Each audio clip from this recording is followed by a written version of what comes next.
It's Submitting Live with Ty Gay and Chase Hill. And I think that, like you said, what Hoist used to do, or even the Gracies, they would go around and jiu-jitsu was having to be proven because no one believed it. Exactly. Right? It was having to be proven and everything. So now that it doesn't have to be proven as much, I think that also helps with what you were saying is it's not as hardcore anymore because there's no one, well, maybe Ty can answer. I don't know when the last time we actually had someone come in off the street here and say, I don't think this stuff works. It's been a while. I mean, I know we used to back in the day. Yeah, it's still in the early 2000s and stuff. It was still every once in a while you catch. It was typically like wrestlers, I think, would come in and be like, wouldn't work on me because I've wrestled. Whatever, it makes sense. Wrestlers are good. Yeah. But then they were like, oh, this is wrestling. Once you put them on with all the submissions, wrestlers take to jiu-jitsu really, really well. So I think that it's interesting though, like the olden days. When we talk about the olden days, there's a lot of weird old stuff like carryover stuff, and there's a video that circulates around. It's got Hickson on it. He's talking about how like we if you train at another school, you're a creonge. Creonge means traitor in Portuguese, and he treats you like you're his son, and when you go someplace else, he like basically disowns you or whatever. And this was an old way of thinking back in the day. I do not believe in that. I know a bunch of Hickson fans out there are gonna rain down hate on me, but I don't believe that that's the way to go. I think that the next evolutionary step of jiu-jitsu is that we're all cross-training, and that I've got plenty of guys who have really professional lives, right? This is not their only goal, is jiu-jitsu. They travel all over the world all the time. Why can my student not go train at all my other friends' academies all over the world without being a creonge? Do they just have to be my friends that they're training with? Could they train at any place? What labels them a creonge? Is it because they're showing my moves to somebody else?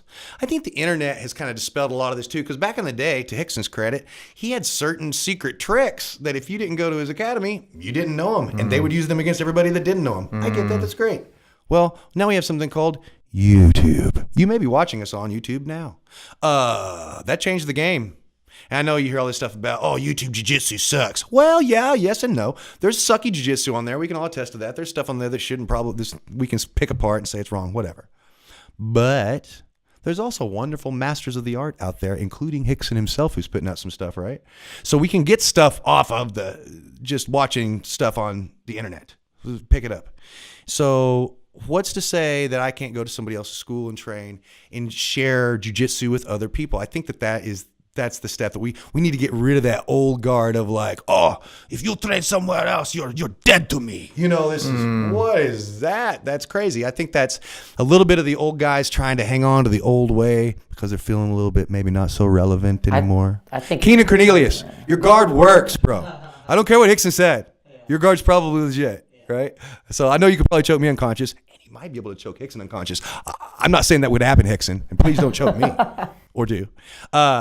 But still, there's value in jiu-jitsu. Jiu-jitsu is going to grow. It's going to change. And this fight between sport and street that's kind of happened over the last few years, it's really marketing. And kudos to the people that are marketing it. You got to slice it up into little niches and then go to your niche and do that. I get it. But let's not forget who brought us to the dance here. Jiu-jitsu does not care about me or Roy or Chase or Hickson Gracie. Right? The jiu-jitsu is just refining itself over and over again, and the different rule sets that come out will help refine jiu-jitsu and push it on. Jiu-jitsu is not going to die. If Hickson comes out tomorrow and says, your jiu-jitsu is not real anymore and I quit and it's all done, is jiu-jitsu going to stop? Absolutely not. No. It's not. I call it the perennial art.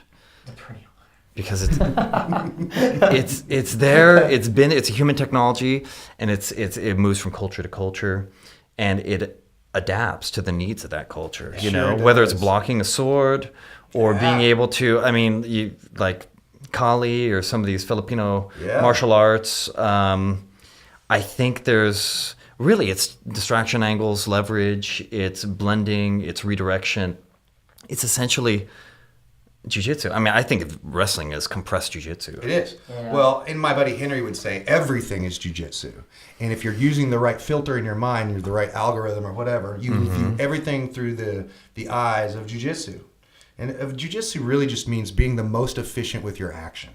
Right? Yeah. And so, has it gotten to the point where it's the most refined? No. it's still refining itself over and over again, and we probably won't live long enough to see the ultimate refinement of jiu-jitsu or whatever, which is great. Wonderful. But I think that it's also important to know that it is going to move. And because I'm getting older, I get it. And I have I came from this old style game of closed guard and all these great things, very street oriented. But there's value in some of the newer things that come out. I love all the new jiu-jitsu. I love Keenan Cornelius's worm guard. I love Rickson Gracie's closed guard. I love jiu-jitsu. So I think sometimes it's easy for us jiu-jitsu guys to sit here and decide we're going to have a little battle amongst ourselves. But really the fight shouldn't be amongst us. We should be fighting to turn everybody else on that has never been exposed to jiu-jitsu, just trying to expose them a little bit to jiu-jitsu. Not because it's great to arm lock somebody or choke somebody, although I do love arm locking and choking you guys and receiving it as well. But the benefits beyond that, I would give up chokes and arm locks if I could just keep the other benefits from jiu-jitsu for the rest of my life. Certainly. It's Submitting Live with Ty Gay and Chase Hill.